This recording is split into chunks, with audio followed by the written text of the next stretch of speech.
passa un jour dans un village, à cause d'une petite fille qui vêton un capio qui a point de belles couleurs, comme celle du coquelicot. Ça dit de l'hôtel main un air si satinitouche que tout le monde il l'appelait le plus haut petit capioche. Or, un jour à ce moment, il dit faut que tu t'habilles pour aller via grand-mère, car je ne suis pas tranquille. Voilà encore un faut que santé elle se gâte, pareil qu'elle sent couchée et qu'elle sent bien malade. J'y ai fait un bon coup et un pot de confiture. Vas-y me porter tout ça avec un petit pot de beurre. Allez, va-t'en bien vite et tâche de te dépêcher. Et sur la route, quand on veut, il faudra point traîner. Un conseil que je te donne, va tout droit sur le chemin. T'arrête point pour parler à ceux que tu ne connais point. En croyant d'aller beau, ou à cueillir des fleurs, te verras comme au jour en quai sur un perceur. Alors, point d'aventure, écoute bien ce que je te dis. Si tes mains, j'ai pas le loup, elle vient pas m'arranger. Donc, cette brave petite, elle partait aussitôt, avec ses beaux escoucs, et puis sa petit capio. Mais à peine arrivé au milieu du bocage, que le sentiment des fleurs, le sentiment du fourrage, notre ensemble à pousser notre bonne petite princesse d'oublier aussitôt jusqu'aux dernières promesses. Pour faire un gros bouquet, elle courut sur le gâton, courut plus loin encore pour suivre les papillons. Et c'est là, mes enfants, ça commence l'aventure.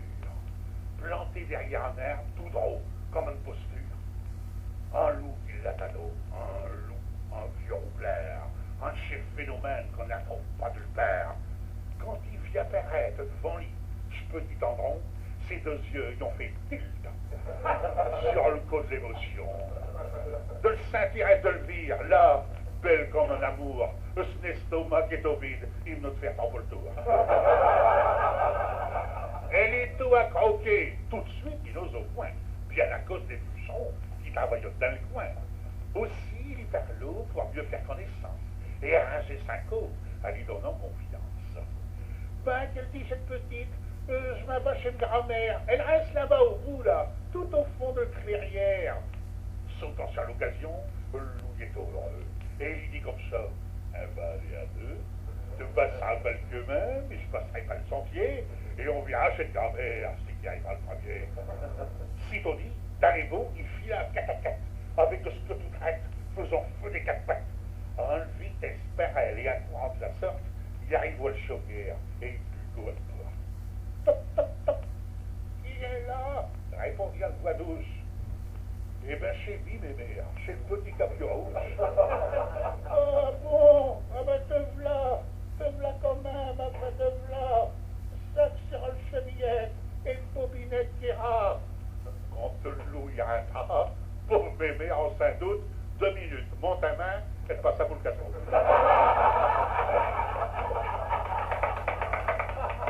Ça fut blanc à vitesse, le bonnet et le robe de nuit, prenant le flash à grand-mère, il s'appliqua dans le lit. À peine bien rallongé, dans le lit, un quartouco, qui a capu bien le bas. C'est tout le petit capio. Pour imiter mes mères, voilà qui répond comme ça. Ça sur le chemillette et le bobinette qui rage. Un rentrant dans cette pièce, elle a fait chasse dans la gueule. Elle tombait aussitôt qu'elle avait dans le deuil. Il y avait peut-être 8 jours qu'elle ne l'avait point vue. Elle le savait malade, mais point s'il est foutu. Au plus qu'elle leur vêtue, et au plus qu'elle tombe, qu'elle avait dans l'air, il y avait comme un séco. Déjà de le façon de mettre sa bonnet à dentelle, et de point pouvoir bûcher par un dessous ses oreilles. Oh, et puis sur 2 oreilles, il y avait tellement de fourrure qu'on peut passer l'hiver sans attraper l'injure. Et derrière ses lunettes grosses comme des culs de boutelle, on fait aux 2 grands yeux qui battent le rappel. Et elle a l'impression, les orbites sont douces, que le maladie de mes mères l'avoir rendu merlousse. Et puis ça n'est là aussi luisant, noir comme de l'Bresse. Ah, il est donc comme un nifloir, comme le nez d'une négresse. On sait bien que les vieilles femmes, elles ont fait tout seul vice, de se mettre dans les temps de nez, de temps à temps, une prise. Mais je crois aussi tout de même qu'elle a exagéré. Je crois bien que cette semaine, elle a reniflé le paquet. Elle l'a reconnu Chopu. Elle ne pourra plus y croire. Surtout quand elle a vu tous les dents de ce mâchoire. Elle l'a fait de chose plus belle. Elle se dit Je sais pas vrai. Un cordonnage par elle, sacaté en dentier. Si seulement elle savoure le manger que j'y rapporte, je crois qu'elle n'aura point fait vraiment des faits de la sorte. Avec des dents par elle et un aussi grande boucle, si elle mord un seul coup, il reste un peu de le couple. 40 grandes boucles comme ça et des lèvres à babine, je sais pas fait quel pinceau pour manger des tartines. Enfin, je vais y montrer, je vais quand même y faire pire, ce que j'ai rapporté, et puis on verra ce qu'elle va dire. Alors elle attrapa dans le mince un petit pot dur, et elle prit de l'autre côté 5 gros pots de confiture. Elle s'avança doucement, et s'approchant du lit pour flatter à grand-mère, elle dit pas qu'elle y dit. Oh grand-mère, quand vous avez grandes oreilles, c'est pas mieux d'écouter les enfants. Oh grand-mère, comme vous avez de grands yeux, c'est pas mieux avec yeux, enfant. Oh grand-mère, comme vous avez un grand nez, c'est pas mieux d'un niflet, enfant.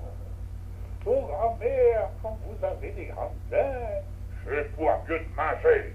Et c'est là que le gros loup voulut bondir sur elle, mais elle a beau compris, rapide comme l'étincelle, faisant un moulinet et un pas en arrière, et afin d'éviter un attaque du compère, elle lui claque aux ustiers de 5 gros pots de confiture, bien Théo assommé au-dessus des couvertures. Vous dire que devant ce tableau, sans demander sa reste, le petit Capio-Rousse y a filé un vitesse. C'est vraiment une affaire qui aurait pu mal finir. À cause de cette petite qui a pas su obéir. Combien de fois que les parents ils l'ont y raconté, et combien de grands-papas, et combien de bonnes mémés, et même mi qui vous parle. Je l'ai dit pas dit aussi, le soir, en mon petit garçon, en le portant d'un Saint-Lit. Avec ce madame mienne, j'ai raconté l'histoire, ça remplace au poil-lit, une belle conscience dormoire. Ah, mais v'là qu'un fou, comme c'est tout fatigué, du chemin, je m'assoupis chaud, et je m'arrête de parler. Alors, en me réveillant, de ce bel petit voix douce, il me dit, alors, Pépé, et le petit Capio-Rousse, s'asseyant dans sa lit, il m'a fait une grosse baisse, et se penchant sur l'épaule, il m'a raconté le reste.